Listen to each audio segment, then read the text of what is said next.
ఈ నెల 6వ తేదీ నుండి ప్రారంభం కానున్న శ్రీ దుర్గా ఆలయ కుంభాభిషేక మహోత్సవాల సందర్భంగా భక్తులకు అసౌకర్యం కలగకుండా ఏర్పాట్లు చేయాలని జిల్లా కలెక్టర్ లక్ష్మీష అధికారులను ఆదేశించారు.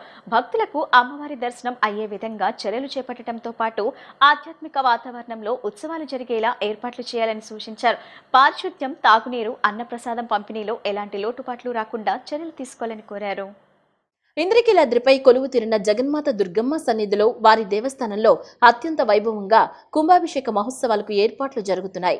ఈ నెల 6వ తేదీ నుంచి 3 రోజుల పాటు జరగనున్న ఈ మహోత్సవాలకు సంబంధించిన ఏర్పాట్లను ఆలయం చుట్టూ పరంజా బల్లలతో ఏర్పాట్లు జరిగాయి.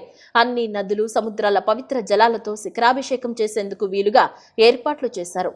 జిల్లా collector Lakshmisha, police commissioner Rajasekhar Babu, దేవస్థానం chairman Borra Radhakrishna, EO Seena Naik, municipal commissioner Dhyanachandra, incharge DCP Gunnam Ramakrishna తదితరులు ఈ ఏర్పాట్లను పరిశీలించారు.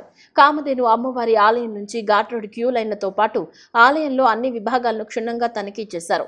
అనంతరం కలెక్టర్ లక్ష్మీషా మాట్లాడుతూ కుంభాభిషేక మహోత్సవాల సందర్భంగా భక్తులు పెద్ద సంఖ్యలో తరలివచ్చే అవకాశం ఉందన్నారు. వారికి ఎలాంటి అసౌకర్యం కలగకుండా పటిష్టమైన చర్యలు తీసుకోవాలని కోరారు. పారిశుద్ధ్యం, త్రాగునీరు, అన్నప్రసాద పంపిణీలు ఎలాంటి లోటుపాట్లు రాకూడదన్నారు. కొండపై ఆధ్యాత్మిక వాతావరణం ప్రతిబింబించే విధంగా చర్యలు చేపట్టాలన్నారు. సిపి రాజశేఖర్ బాబు మాట్లాడుతూ సీసీ కెమెరాల ద్వారా నిఘా ఏర్పాటు చేయాలని, ట్రాఫిక్ క్రమబద్ధీకరించాలని, క్యూ లైన్లలో తొక్కిస్లాటుకు ఆస్కారం లేకుండా బందోబస్తు ఏర్పాట్లు చేస్తున్నట్లు తెలిపారు. దేవస్థానం ఈవో సీనా నాయక్, బొర్రా రాధాకృష్ణ మాట్లాడుతూ ఎండ తీవ్రత దృష్ట్యా భక్తులకు ఇబ్బందులు లేకుండా చలువ పందిళ్లు వేయిస్తున్నట్లు చెప్పారు. త్రాగునీటి సౌకర్యం నిరంతరం అందుబాటులో ఉండేలా చర్యలు చేపట్టామన్నారు. భక్తులకు ప్రశాంతంగా దర్శనం జరిగేలా అన్ని చర్యలు తీసుకుంటున్నట్లు వివరించారు. కుంభాభిషేక మహోత్సవానికి అవసరమైన అన్ని ఏర్పాట్లు సక్రమంగానే జరుగుతున్నాయని వారు తెలిపారు. 6, 7, 8వ తారీఖున అమ్మవారి ఆలయంలో మహాకుంభాభిషేకం ఉంటుంది. దానికి కావాల్సిన అన్ని ఏర్పాట్లు ఇప్పుడే సిపి గారు, అలాగే ఈవో గారు, చైర్పర్సన్ గారు, అలాగే కమిషనర్ అందరితో కలిసి పర్యవేక్షించడం జరిగింది. దీనికి ఆనరబుల్ చీఫ్ మినిస్టర్ గారు, డిప్యూటీ చీఫ్ మినిస్టర్ గారు, మరింత పెద్దలందరూ వచ్చే అవకాశం ఉంది కాబట్టి, అలాగే భక్తులు కూడా ఆ టైంలో ఎక్కువ మంది ఫుడ్ ఫాలో అయ్యే అవకాశం ఉంది కాబట్టి ఎక్కడ కూడా వచ్చే భక్తులకి ఇబ్బంది కలగకుండా, అలాగే వచ్చే విఐపీలకి, అట్లాగే ఇది 12 సంవత్సరాల తర్వాత వస్తున్న ఒక సెలబ్రేషన్ కాబట్టి ఆ డివినిటీ కూడా ఎక్కడ ఇబ్బంది కలగకుండా అన్ని రకాలుగా ఏర్పాట్లు చేయడానికి మనం ప్లాన్ చేసుకున్నాము. అదే ప్రకారంగా ఏర్పాటు ఇప్పటికీ అన్ని ఫైనల్ స్టేజ్కి వచ్చి ఉన్నాయి. అక్కడ స్ట్రక్చర్ అయితేనేంటి, అలాగే వచ్చి వెళ్ళే భక్తాదులకి ఫెసిలిటీస్ అయితేనేంటి, ఇవన్నీ దాని గురించి ఆరా తీయడం జరిగింది. అన్నీ on the as per the expectation ఈ ప్రిపరేషన్ జరిగి ఉంది. వచ్చే భక్తులకి మీ ద్వారా, మీడియా మిత్రుల ద్వారా విన్నపం ఏంటంటే, అమ్మవారికి మీరు దర్శనానికి వస్తున్నప్పుడు భక్తిభావంతో వస్తారు కాబట్టి అదే భక్తిభావంతో అమ్మవారిని చూసుకొని మీరు సేఫ్గా ఇంటికి వెళ్ళాలని కొన్ని ఇక్కడ మార్పులు చేర్పులు తీసుకొస్తున్నాము. క్యూ లైన్స్ ఏంటంటే, అలాగే డైరెక్షన్స్, అలాగే వచ్చి వెళ్ళడానికి వస్తున్నప్పుడు హోల్డింగ్ ఏరియాసు, అలాగే పార్కింగ్ ఏరియాసు, అలాగే చెప్పల స్టాండ్స్, ఇవన్నీ కూడా పెట్టేసి చాలా జాగ్రత్తగా ఏర్పాటు చేసాము. అవన్నీ వాడుకోండి. ఎప్పుడు వస్తున్నాము పర్వాలేదులే అనే టైప్ కాకుండా దయచేసి మీరు కొంచెం డిసిప్లిన్గా వచ్చి అమ్మవారిని భక్తిభావంతో చూసుకొని వెళ్ళాలని కోరుకుంటున్నాను. మహాకుంభాభిషేకము పైన కలసం వరకు వెళ్ళాల్సిన అవసరం ఉంది కాబట్టి ఈరోజు స్ట్రెంత్, తర్వాత డిజైన్, ఆర్కిటెక్చర్ అంతా కూడా ఈరోజు పరిశీలన చేయడం జరిగింది. ఎందుకంటే గౌరవ ముఖ్యమంత్రి వర్యులు వారు గోపురం మీద కలసానికి వారు మహాకుంభాభిషేకం చేస్తారు కాబట్టి అన్ని భద్రతా ఏర్పాట్లు చూడడం జరిగింది. అదేవిధంగా ఈ 3 రోజులు లక్షల్లో భక్తులు వస్తారు కాబట్టి 2012 సంవత్సరంలో చూస్తే భక్తులు ఎంత వచ్చారు అనే దాని మీద అంచనా వేసుకొని ఇప్పుడు ఎంత వస్తారు అని ఒక అంచనాకు వస్తున్నాము. దాదాపు 1,00,000 నుంచి 1,50,000 వరకు ఈ 3 రోజులు వచ్చే అవకాశం ఉంది కాబట్టి భద్రతా ఏర్పాట్లు తదనుగుణంగా చేస్తున్నాము. ముఖ్యంగా గౌరవ జిల్లా కలెక్టర్ గారు చెప్పినట్టు సాంకేతికతను ఒకసారి ఉపయోగించడం, ఈసారి విఐపీస్ అనేది లేకుండా, విఐపి దర్శనం అనేది ప్రత్యేకంగా లేకుండా ఏర్పాటు చేయమని ఈవో గారిని కోరడం అయింది. అదేవిధంగా ఈసారి మహామండపం ఏదైతే ఉందో ఆ మహామండపము అందులో ఉన్న హోల్డింగ్ ఏరియాస్ కూడా ఈసారి ఉపయోగించుకోవాలని చెప్పేసి నిర్ణయం తీసుకోవడం జరిగింది.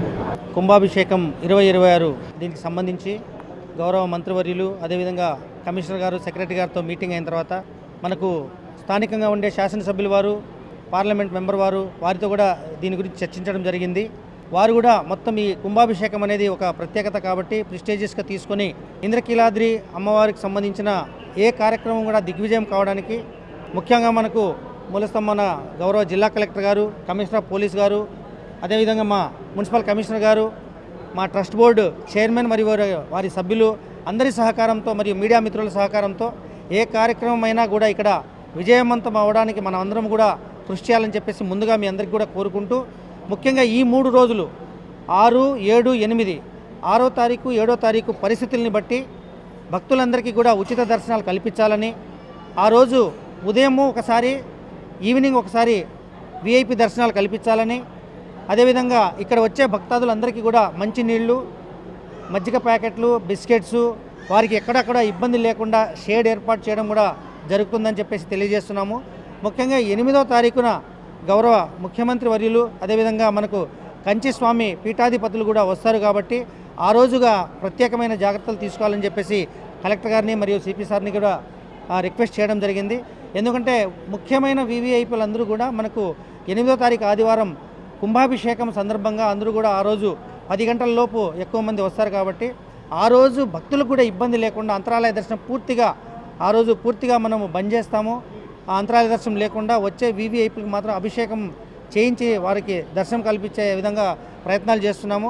ఏది ఏమైనా మినీ దసరాలాగా చేసుకుంటూ ఒకవైపు ఇక్కడ ఉండే పరిస్థితుల్ని దృష్టిలో పెట్టుకొని వచ్చే భక్తాదుల్ని ప్లస్ వివిఐపీలు అందరినీ కూడా సాటిస్ఫై చేయడానికి మేమందరం కూడా కృషి చేస్తామని చెప్పేసి, ఏదైతే మన టెంపుల్ దగ్గర రేపు మన అభిషేకం చేయబోతున్నామో అక్కడ కూడా వెరిఫై చేశారు. ఇప్పుడు ఎలా ఉంది పరిస్థితి ఏంటి, మరి సీఎం గారు వచ్చినప్పుడు అవన్నీ కూడా సిస్టమేటిక్ ఉండాలని వారంతా కూడా వెరిఫై చేశారు. 72 మెట్లు ఉన్నాయి పైకి, అది కూడా వెరిఫై చేశారు. ఇంకా కొన్ని సజెషన్లు ఇచ్చారు మన ఆఫీసర్లు, దాన్ని కూడా మేము వెరిఫై చేస్తాం. ఇంకా కూడా మీకు చూశారు పెయింట్లు గిట్లు అన్నీ కూడా జరుగుతున్నాయి.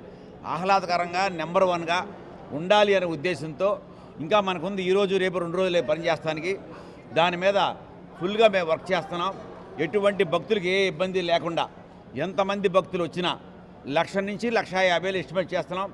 దానికి అనుగుణంగా ఏర్పాట్లు చేయమని మన కలెక్టర్ గారు ఆర్డర్ చెప్పారు. వాటర్ కానీ, బిస్కెట్స్ కానీ, పాలు కానీ, మజ్జిగ కానీ కూడా చిన్నపిల్లలు వచ్చినా కూడా చాలా జాగ్రత్తగా మీరు లోగడ జరిగిన మన దసరా ఉత్సవాల్లో, భవానీ ఉత్సవాల్లో మళ్ళీ కేర్ తీసుకుంటాం.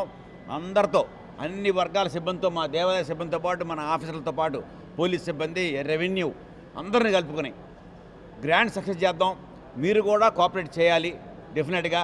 ఈవో గారు చెప్పారు పూజలు అనేది ఈ రోజు కాడి నుంచి ఆపాము, ఎందుకంటే బిజీగా ఉంది టెంపుల్ అంతా కూడా, మరి సిబ్బంది అంతా కూడా బిజీగా ఉంటారని. అలాగే దర్శనాలు అనేది కూడా ఆ పరిస్థితిని బట్టి వివిఐపీస్కి అనేది ఆ వచ్చిన పరిస్థితులను బట్టి ఆ 2 రోజులు ఉంటాయి. ఆ 3వ రోజు మాత్రం ఆ ఉదయం నుంచి 12 దాకా అంతరాలయం ఉండదు, ఎందుకంటే పైన కార్యక్రమం జరుగుతూ ఉంటుంది. జరిగేటప్పుడు కింద ఏమీ ఎలా చేయకూడదు లోనికి. ఆ నిమిత్తం మనం స్వామీజీ వస్తారు, మనకి 3 రోజులు ఉంటామని చెప్పారు ఆయన. కంచి స్వామీజీ, కంచి పీఠాధి సరస్వతి స్వామి, మరి ఆయన ఆధ్వర్యంలో ఆయన యొక్క దీనిలో అంతా కూడా జరుగుతుంది. నిన్న మీరు చూసారా, మేమంతా కూడా ముఖ్యమంత్రి వారికి అలాగే లోకేష్ బాబు గారికి మేము తీసుకెళ్ళి మా ఆహ్వానం ఇవ్వడం జరిగింది. అలాగే ఈరోజు కూడా కొంతమంది డిప్యూటీ సీఎం గారికి, ఇంకా కొంతమంది మంత్రులకు ఇవ్వాలి. ఆ కార్యక్రమం కూడా మా ముందు ఉంది. ఇవన్నీ చూసుకుంటాం, సిబ్బంది అంతా చూసుకుంటుంది. మీరు కూడా కోఆపరేట్ చేయాలని కోరుకుంటున్నాం. గతంలో అసెంబ్లీ హౌస్ కమిటీ మంత్రివర్గ ఉపసంఘాలు నివేదికలిచ్చాయని దేవాదాయ శాఖ మంత్రి ఆనం రామనారాయణ రెడ్డి తెలిపారు.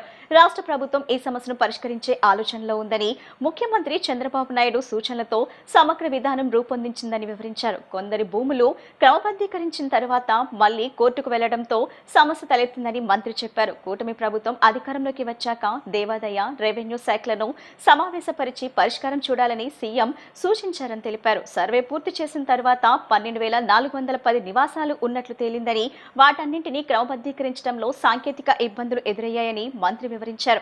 అంతే విలువైన భూమిని సింహాచలం ఆలయానికి ఇవ్వాలని ముఖ్యమంత్రి సూచించగా సింహాచలం ట్రస్ట్ సమ్మతించిందని మంత్రి తెలిపారు.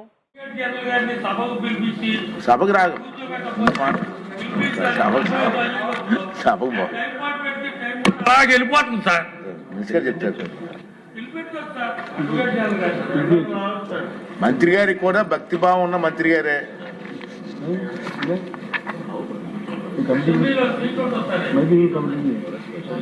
అధ్యక్ష, మంత్రిగా భక్తిభావమే కాదు అధ్యక్ష, లక్ష్మీనరసింహస్వామి యొక్క భక్తుని కూడా అధ్యక్ష. ఎందుకంటే మా ప్రాంతంలో పెనుసుల లక్ష్మీనరసింహస్వామి ఉన్నారు అధ్యక్ష. ఆదిలక్ష్మి సమేత, చెంచులక్ష్మి సమేత లక్ష్మీనరసింహస్వామి అధ్యక్ష. కాబట్టి నేను కూడా ఆ లక్ష్మీనరసింహస్వామి భక్తుని అధ్యక్ష. కానీ ఒకటి విషయం ఏంటంటే అధ్యక్ష, దీంట్లో వేరే రకమైన ఇబ్బంది ఏమి లేదు అధ్యక్ష. గౌరవ సభ్యులు చెప్పిన ప్రకారం అన్ని పారామీటర్స్ని కూడా మనం ఆలోచన చేసి వాటన్నిటిని కూడా సరిచేసుకుని అడ్వకేట్ జనరల్ గారి ద్వారా దాన్ని అఫిడవిట్ ఫైల్ చేసాం అధ్యక్ష. కేవలం హైకోర్టు నుంచి అనుమతులు రాలేదనేది ఒక్కటి తప్ప అక్కడ కూడా వారు అనుమతి ఇవ్వాల్సిన అవసరం ఉంది. వాళ్ళు చెప్పిన ప్రకారమే మనం అఫిడవిట్ కూడా ఇచ్చాం అధ్యక్ష. మన ప్రభుత్వం కానీ అధికారులు కానీ గౌరవ ముఖ్యమంత్రి గారు కానీ ఆ ఆదేశాలని అమలు చేయమని కూడా చెప్పడం జరిగింది అధ్యక్ష. కాకుంటే అక్కడ కొంత ఆలస్యం అవుతుంది. గౌరవ సభ్యులు చెప్పిన విధంగా అడ్వకేట్ జనరల్ గారితో మళ్ళీ ప్రత్యేకంగా చర్చించి హైకోర్టు నుంచి త్వరితగతిన ఈ ఆదేశాలు వెలువడే విధంగా ప్రయత్నం చేస్తానని తమ ద్వారా గౌరవ సభ్యులకి తెలియజేస్తున్నాను. అడ్వకేట్ జనరల్ గారు మీరు ముఖ్యమంత్రి గారు సమావేశం పెట్టండి సార్, అయిపోతుంది. అలాగే sir, thank you sir. Housing minister గారు వన్ రిక్వెస్ట్, మీ రెండు క్వశ్చన్. శాసనమండలి చైర్మన్ కొయ్యే మోషన్ రాజు, మాజీ మంత్రి జోగి రమేష్ అనుచరుడు శ్రీనివాస్ రెడ్డి కలిసి 36 ఎకరాల భూమిని అక్రమంగా సంబంధిత అధికారులతో కుమ్మక్కై తాను భూమిని కబ్జాకి పాల్పడుతున్నారని రంగబాబు ఆరోపించారు. కృష్ణా జిల్లా పెడన్ నియోజకవర్గం పృథ్వెన్నుకు చెందిన ఏలూరు రంగబాబు నగరంలోని ఒక హోటల్లో విలేకరుల సమావేశం ఏర్పాటు చేశారు. ఈ సందర్భంగా రంగబాబు మాట్లాడుతూ మాజీ మంత్రి జోగి రమేష్ అనుచరుడు శ్రీనివాస్ రెడ్డి, మండల చైర్మన్ మోషన్ రాజు ఉండి సబ్ రిజిస్టర్తో చేతులు కలిపి అక్రమంగా తన కుటుంబానికి చెందిన 30 కోట్లు విలువ చేసే 36 ఎకరాల ఆస్తిని దౌర్జన్యంగా బెదిరించి లాక్కోవాలని కుట్ర చేస్తున్నారని, ఈ ఘటనపై ముఖ్యమంత్రి చంద్రబాబు నాయుడు, ఉప ముఖ్యమంత్రి పవన్ కళ్యాణ్, మంత్రి నారా లోకేష్ జోక్యం చేసుకుని తమ కుటుంబానికి న్యాయం చేయాలని విజ్ఞప్తి చేశారు. మేము అక్కడే ప్రెస్ మీట్ పెట్టి నానారా చేసి సుమారు 6 నెలల నుంచి అక్కడే శాంతియుతంగా ధర్నా చేసాం. మాకు న్యాయం చేయమని అందరి దగ్గరికి వెళ్ళి కలిసాం. ఇప్పుడు ఈ రిజిస్ట్రేషన్ అయిన 10 నిమిషాల్లో ఈ స్కానింగ్ చేసిన 10 నిమిషాల్లో ఈ అడంగల్లో మా పేర్లు ఏముండవండి. రిజిస్ట్రేషన్ మేము చేయకపోయినా, మా సంతకాలు లేకపోయినా ఈ అడంగల్లో ఉన్న 1Bలన్నీ కూడా తొలగిపోతున్నాయి. ఎందుకు తొలగిపోతున్నాయంటే రాష్ట్ర ప్రభుత్వం సామాన్యులకి ఏ ఇబ్బంది ఉండకూడదని చెప్పి ఒక ఆటో మ్యూటేషన్ అనే ఒక వ్యవస్థ తీసుకొచ్చింది. రిజిస్ట్రేషన్ అయిన 10 నిమిషాల్లో మ్యూటేషన్ కూడా సబ్ రిజిస్టర్కే అధికారం ఇచ్చిందండి. ఈ ఎంఆర్ఓల చుట్టూ తిరగకుండా అక్కడే అయిపోతుంది, ఈజీగా అయిపోతున్న ఉద్దేశంతో దీన్ని అలుసుగా తీసుకుని ఈ 1B నందు మా పేర్లు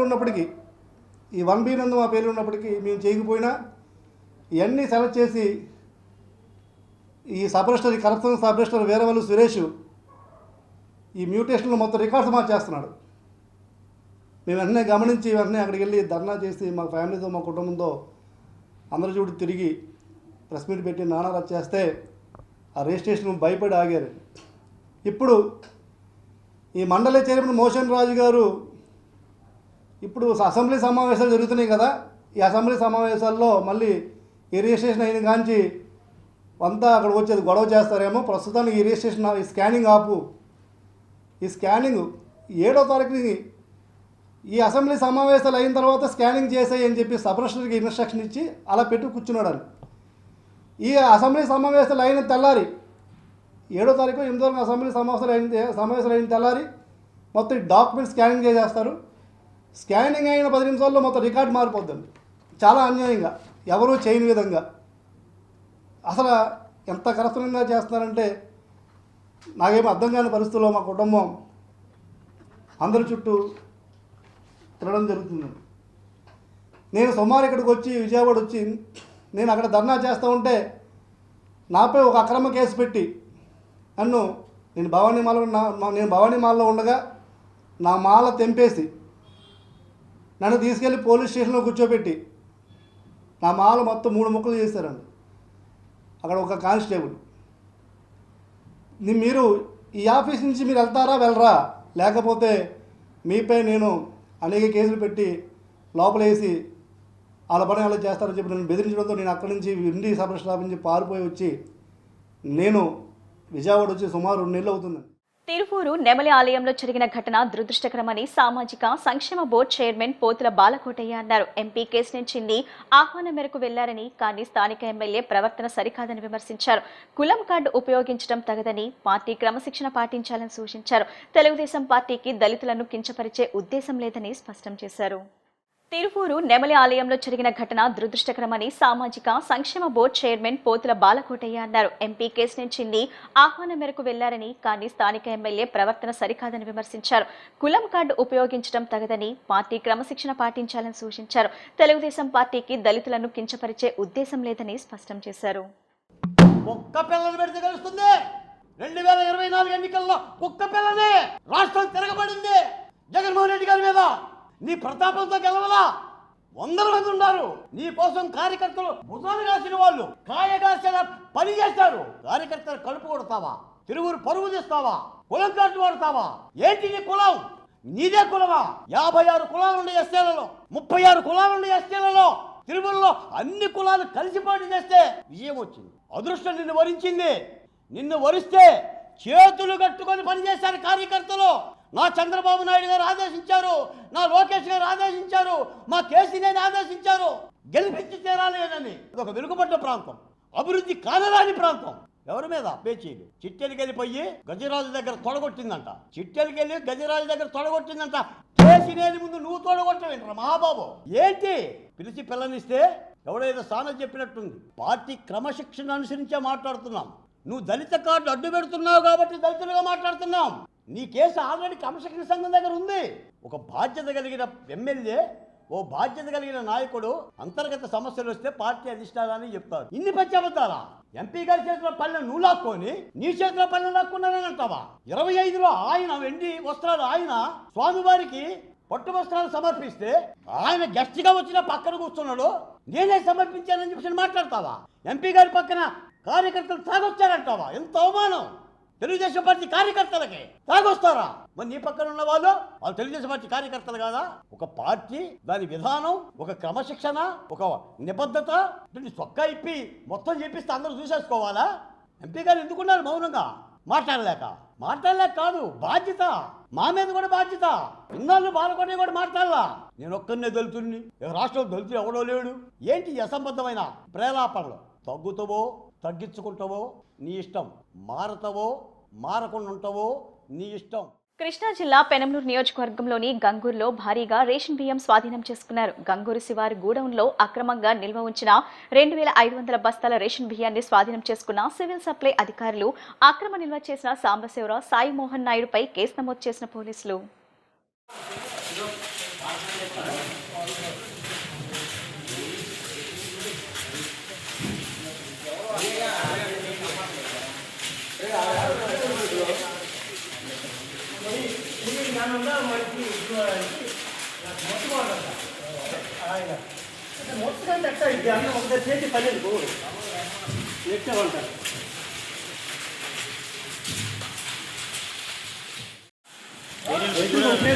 నడుస్తుంది చెప్పండి. మీరేమి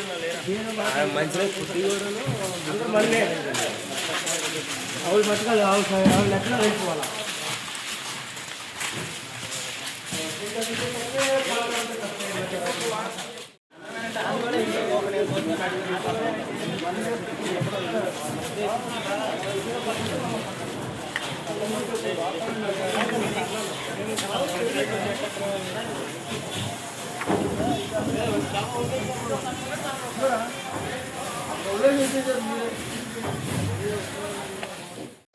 ఈరోజు మాకు వచ్చిన సమాచారం మేరకు ఈ గంగూరు, కృష్ణా జిల్లా పెనంలూరు మండలం గంగూరు విలేజ్లో ఈ గోడౌన్స్, శివార్లో ఉన్నటువంటి గోడౌన్స్లో తనిఖీ చేయడం జరిగింది. తనిఖీ చేసి దీంట్లో ఒక గోడౌన్లో దాదాపుగా 2000 నుంచి 2500 వరకు బస్తాలు బియ్యం, పీడిఎస్ బియ్యం కనుక్కోవడం జరిగింది. వీటి మీద ఇది విచారణ జరిగిన తర్వాత దీనికి సంబంధించి కాకర్ల సాయి మోహన్ నాయుడు అనేటువంటి అతను, తర్వాత దేశు సాంబశివరావు అనే అతను, వీళ్ళిద్దరూ కలిసి గొడవను తీసుకొని విజయవాడకు చెందినటువంటి బ్రోకర్లు ఎవరైతే ఉంటారో బియ్యం వాళ్ళు, వాళ్ళ దగ్గర బియ్యం కొనేసి నిల్వ ఉంచినట్టుగా చెప్పారు. ఇది వాళ్ళు ఒక్కొక్క కేజీ 15 రూపాయల చొప్పున కొనుగోలు చేసి 20 రూపాయల చొప్పున బయట చేపల చెరువులు, కోళ్ళం అది, లేదంటే బయట కాకినాడ అట్లా ఏరియా వాళ్ళకి బ్లాక్ మార్కెట్ వాళ్ళకే అమ్ముతున్నట్టుగా తెలియజేశారు. దీని మీద ఈ స్టాక్ మొత్తం కూడా కొన్ని బ్యాగులు అయితే పీడిఎస్ అట్లాగే బియ్యం గన్ని బ్యాగుల్లో ఉన్నాయి, కొన్ని ప్లాస్టిక్ బ్యాగుల్లో ఉన్నాయి. వీటన్నిటిని కూడా సీజ్ చేసి 6A కేసు రిపోర్ట్ చేసి స్టాక్ మొత్తాన్ని కూడా దగ్గరలో ఉన్న రైస్ మిల్లుకి తరలించడం జరుగుతుంది కస్టడీ కోసం. వీళ్ళ మీద క్రిమినల్ కేసు కూడా చర్య తీసుకోవడం జరుగుతుంది. మచిలీపట్నంలో పోస్టల్ శాఖ మరో ప్రజాహిత కార్యక్రమంతో ముందుకొచ్చింది. ప్రజలకు మరింత చేరువ కావాలనే లక్ష్యంతో కేవలం 5,698 ప్రీమియంతో ఒక కుటుంబంలోని నలుగురికి వర్తించే 20 లక్షల ఆరోగ్య బీమా పాలసీని నేడు ఘనంగా ప్రారంభించింది. ఈ పాలసీ వల్ల మధ్యతరగతి కుటుంబాలకు ఎంతగానో ఉపయోగపడుతుందని చెప్పారు. ఈ సందర్భంగా పోస్టల్ సూపరింటెండెంట్ శ్రీనివాస్ నాయక్ మాట్లాడుతూ రిలయన్స్ సౌజన్యంతో తీసుకొచ్చిన ఈ నూతన పాలసీ ప్రజలకు ఎంతో మేలు చేస్తుందని తెలిపారు. పోస్ట్ ఆఫీస్ ద్వారా పాలసీ తీసుకున్న వారికి 1 సంవత్సరం పాటు ఈ ఆరోగ్య బీమా వర్తిస్తుందని ఆయన వివరించారు. తక్కువ ప్రీమియంతో భారీ కవరేజ్ కల్పించడం ఈ పాలసీ ప్రత్యేకతగా నిలుస్తుంది. ప్రైవేట్ ఆసుపత్రిలో పెరుగుతున్న వైద్య ఖర్చులను దృష్టిలో పెట్టుకుని ఈ పథకం కుటుంబాలకు ఆర్థిక భరోసా కల్పిస్తుందని అధికారులు పేర్కొన్నారు. ఈ కార్యక్రమంలో పోస్టల్ సిబ్బంది ప్రజలకు పాలసీ వివరాలను తెలియజేస్తూ అవగాహన కార్యక్రమాన్ని నిర్వహించారు. ప్రతి కుటుంబం ఈ అవకాశాన్ని వినియోగించుకోవాలని పోస్టల్ శాఖ పిలుపునిచ్చింది. పోస్టల్ సేవలను వినియోగించుకోండి, ఆరోగ్య భద్రతను సొంతం చేసుకోండి అని అధికారులు సందేశం ఇచ్చారు. పట్నం మరియు పరిసర ప్రాంత ప్రజలకు గొప్ప శుభవార్త. ఈరోజు రిలయన్స్ ఇన్సూరెన్స్ కొలాబరేషన్ తో పోస్టల్ డిపార్ట్మెంట్ కేవలం 5,698 రూపాయలకే 20 లక్షల హెల్త్ ఇన్సూరెన్స్ ఇవ్వడం జరుగుతుంది. ఇది సంవత్సరంలో ఒక నలుగురు పిల్లలకి, ఒక ఫ్యామిలీ నలుగురికి ఏం జరిగినా 20 లక్షల వరకు, అంటే ఆల్మోస్ట్ కార్పొరేట్ హాస్పిటల్లో మీకు ఫ్రీగా ట్రీట్మెంట్ ఇవ్వడం జరుగుతుంది. ఇది నాకు తెలిసి హెల్త్ ఇన్సూరెన్స్ లో అతి తక్కువ ప్రీమియం ఉన్న ఒకే ఒక్క పాలసీ ఇది రిలయన్స్ జనరల్ ఇన్సూరెన్స్ తో మేము కొలాబరేషన్ అవ్వడం వల్ల మీ అందరికీ, మన ప్రజలందరికీ కూడా ఇది ఇవ్వడం జరుగుతుంది. కాబట్టి ప్రజలందరూ కూడా వినియోగించుకోండి. అట్లాగే ముత్తూట్ ఫైనాన్స్ కొలాబరేషన్ తో ఇంకొక కొత్త స్కీమ్ కూడా ఈరోజు లాంచ్ చేయడం జరుగుతుంది. దీంట్లో ఏంటంటే మీరు ఎటువంటి షూరిటీ లేకుండా కేవలము మీరు ఆఫీసు, అది యాక్చువల్గా మీది ఏదైతే షాప్ ఉందో షాప్ లైసెన్స్ ఉంటే మీకు 50,000 నుంచి 3 లక్షల వరకు కూడా మనకు లోన్ ఇవ్వడం జరుగుతుంది. కాబట్టి ఈ రెండు కూడా చాలా అద్భుతంగా ఉన్నాయి. ప్రజలందరూ వినియోగించుకోవాలని కోరుకుంటున్నాను. థ్యాంక్ యూ అనండి. తిరువు నియోజకవర్గంలోని నెమలి వేణుగోపాల స్వామి కళ్యాణ మహోత్సవంలో జరిగిన ఘటనపై టీడీపీ రాష్ట్ర నాయకులు మాదిగాని గురునాథం తీవ్ర ఆగ్రహం వ్యక్తం చేశారు. ఈ వ్యవహారాన్ని వైసీపీ నాయకులు ఉద్దేశపూర్వకంగా రాజకీయంగా విమర్శించారు. వైసీపీ జిల్లా అధ్యక్షుడు దేవినేని అవినాష్ పై ఘాటు వ్యాఖ్యలు చేసిన గురునాథం ఎంపీ కేశినేని శివనాథ్ విజయవాడ అభివృద్ధికి కృషి చేస్తున్నారని పేర్కొన్నారు. నగర అభివృద్ధి కుంటుపడిందని, రౌడీయిజం పెరిగిందని ఆరోపించారు. వైసీపీ నాయకులు ప్రజలను తప్పుదోవ పట్టిస్తున్నారని, రాబోయే రోజుల్లో ప్రజలే సమాధానం చెబుతారని హెచ్చరించారు. కంపలగూడెంలో తిరువురు నియోజకవర్గం నెమలి వేణుగోపాల స్వామి కళ్యాణ మహోత్సవంలో జరిగినటువంటి అంశాలు సంబంధించి వైసీపీ పార్టీకి సంబంధించినటువంటి జిల్లా అధ్యక్షుడు దేవినేని అవినాష్ గారు ఊళ్ళోళ్ళ పెళ్లి కుక్కల కడావిడి అన్నట్టుగా అది ఇంటర్నల్గా మా పార్టీకి సంబంధించినటువంటి అంశాన్ని రాజకీయ లబ్ధి పొందడం కోసం మా ఎంపీ గారి మీద అవాకులు చవాకులు వెళ్తున్నటువంటి నేపథ్యంలో దాన్ని ఖండించడం కోసం ఈ రోజున పత్రికల సమావేశం ఏర్పాటు చేయడం జరిగింది. దాన్ని ఖండిస్తున్నాం. మీరు దేవినేని అవినాష్ గారు కాదు అంత అర్హత ఉందా? మీరు రక్తం కూడు తింటూ రక్త చరిత్ర కలిగి విజయవాడ ప్రాంతాన్నే కాకుండా ఆంధ్రప్రదేశ్లో భయానకమైనటువంటి వాతావరణాన్ని కల్పించి చెట్టు పేరు చెప్పుకొని కులాలను అడ్డం పెట్టుకొని కుక్క ముద్దు బిందులాగా మా తాతలు నేతులు తాగారు, మా కూతురు వాసన చూడండి, అసలు ఎన్ని ఘోరాలు నేరాలు. ఎంపీ గారిని పట్టుకొని ఇసుక దందాలు అపచారం చేశారంట. ఒక దళితుడని అతని మీద దమనకాండ చేశారు. స్థితప్రజ్ఞుడు, సౌమ్యుడు, నిస్వార్థంగా పనిచేసేటువంటి వ్యక్తి. మీకులాగా అవినాష్ గారు, మీకులాగా ప్రజలకు ఉపయోగపడేటువంటి రావర్పాడు రింగు సంబంధించినటువంటి ఫ్లైఓవర్ మీ హోటల్ కొట్టేస్తారని తెలుగుదేశం పార్టీలో చేరి దాని యొక్క మాస్టర్ ప్లాన్నే మార్చేశారు కదా. మీరు బురదల్లో లెవెల్ క్రాసింగ్ ఫ్లైఓవర్ వేస్తే మీ ఎక్కడ ఆస్తులు పోతున్నాయని చెప్పేసి వాటిని ఆపేసి ఇప్పటికే 20 ఏళ్ల నుంచి కూడా తొగలో దొరికారు కదా. ఇరాన్ పై అమెరికా, ఇజ్రాయెల్ దాడులు చేయడాన్ని ఎంసీపీఐయు తీవ్రంగా ఖండించింది. సామ్రాజ్యవాద దేశ దుశ్చర్యలను ఖండిస్తూ పంజా సెంటర్లో పార్టీ ఆధ్వర్యంలో నిరసన కార్యక్రమాన్ని నిర్వహించారు. ఈ సందర్భంగా అమెరికా, ఇజ్రాయెల్కు వ్యతిరేకంగా వారు నినాదాలు చేశారు. ఈ వ్యవహారంలో భారత్ తటస్థ వైఖరి అవలంబించడాన్ని వారు తప్పుపట్టారు. పార్టీ రాష్ట్ర కమిటీ సభ్యుడు కాసాని గణేష్ నేతృత్వంలో జరిగిన ఈ కార్యక్రమంలో పార్టీ నాయకులు, స్థానికులు పాల్గొని తమ నిరసన తెలియజేశారు. యుద్ధాన్ని వెంటనే ఆపి శాంతి నెలకొల్పేలా చర్యలు చేపట్టాలని వారు డిమాండ్ చేశారు. ఇరాన్ పై అమెరికా, ఇజ్రాయెల్ దాడులు చేయడాన్ని ఎంసీపీఐయు తీవ్రంగా ఖండించింది. సామ్రాజ్యవాద దేశ దుశ్చర్యలను ఖండిస్తూ పంజా సెంటర్లో పార్టీ ఆధ్వర్యంలో నిరసన కార్యక్రమాన్ని నిర్వహించారు. ఈ సందర్భంగా అమెరికా, ఇజ్రాయెల్కు వ్యతిరేకంగా వారు నినాదాలు చేశారు. ఈ వ్యవహారంలో భారత్ తటస్థ వైఖరి అవలంబించడాన్ని వారు తప్పుపట్టారు. పార్టీ రాష్ట్ర కమిటీ సభ్యుడు కాసాని గణేష్ నేతృత్వంలో జరిగిన ఈ కార్యక్రమంలో పార్టీ నాయకులు, స్థానికులు పాల్గొని తమ నిరసన తెలియజేశారు. యుద్ధాన్ని వెంటనే ఆపి శాంతి నెలకొల్పేలా చర్యలు చేపట్టాలని వారు డిమాండ్ చేశారు. సామ్రాజ్యవాద దేశాలు సైనిక దాడులు చేసి అమాయక ప్రజలను, విద్యార్థులను, పసిపిల్లలను సైతం అక్కడ స్థావరాలపై దాడి చేసి అమానుషమైన చర్య చేస్తూ ఉన్నారు. అక్కడ రసాయన పదార్థాలు ఉన్నాయని చెప్పి, అణ్వాయుధాలు అని చెప్పి, ఇది మా ఒక్కడికే కాదు ప్రపంచానికి కూడా చాలా ముప్పు అని చెప్పి ఈరోజు అమెరికా అధ్యక్షుడు డొనాల్డ్ ట్రంప్, అలాగే ఇజ్రాయెల్ ప్రధాని బెతన్యాహుని చెప్తా ఉన్నాడు. ఇది దుర్మార్గమైన చర్య. ఇది ఈరోజు కొత్త ఏం కాదు.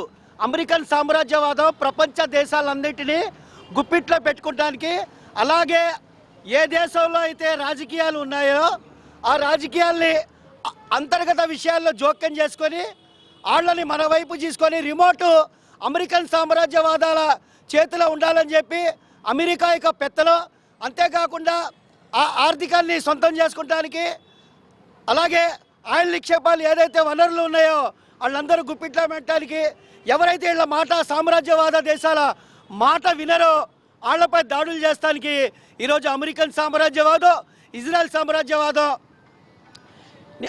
న్యాయ సూత్రాలకు విరుద్ధంగా, ఐక్యరాజ్య సమితికి విరుద్ధంగా ఎటువంటి సంబంధం లేకుండా కూడా ఈరోజు చేస్తూ ఉన్నారు. అమెరికా ఇవాళ కొత్త ఏం కాదు. 1979లో షారహజ్ పెహ్లవీని దించడంలో కీలక పాత్ర ఇచ్చారు. అలాగే అణ్వాయుధాలు ఉన్నాయని చెప్పి ఇరాక్ అధ్యక్షుడు సద్దాం హుస్సేన్ని చంపిన చరిత్ర ఈరోజు ప్రపంచం ఎవరు కూడా చరిత్ర మీకు ఉండొచ్చు, కానీ ప్రపంచం మర్చిపోదు. మీరు ఆ రోజు అక్కడ అణ్వాయుధాలు ఉన్నాయని చెప్పారు. మరి ఆ రోజు సద్దాం హుస్సేన్ని చంపిన తర్వాత అణ్వాయుధాలు మీకు దొరికిందా అని చెప్పి ఈరోజు ఎంసీపీఐ పార్టీ ద్వారా మిమ్మల్ని అడుగుతా ఉన్నా. కానీ మీరు ప్రపంచాన్ని గుప్పిట్లో పెట్టుకుంటాని ప్రపంచం మొత్తాన్ని శాసించే స్థాయిలో ఈరోజు తీసుకొస్తున్నారు. మరి అణ్వాయుధాలు తయారు చేసినటువంటి ఉత్తర కొరియా కిమ్స్ దగ్గర ఉన్నాయి. మీరు వాళ్ళ జోలికి ఎందుకు వెళ్ళట్లేదని చెప్పి ఈరోజు ఎంసీపీఐ పార్టీ ద్వారా మీ ద్వారా కోరుతా ఉన్నా. దుర్మార్గమైన చర్య. ఇరాన్కిను భారతదేశానికి చాలా దగ్గర సంబంధాలు ఉన్నాయి. ప్రధానమంత్రి మన్మోహన్ సింగ్ ఉన్నప్పుడు కూడా ఈ దేశానికి కావలసినటువంటి వనరులు కానీ, చాలా ఈ దేశానికి కావాల్సిన చాలా సదుపాయాలు కూడా, అలాగే బ్యాంకు రుణమాఫీలు కూడా, వడ్డీలు కూడా మాఫీ చేయడం జరిగింది. వార్త ముగించే ముందు ముఖ్యాంశాలు మరోసారి.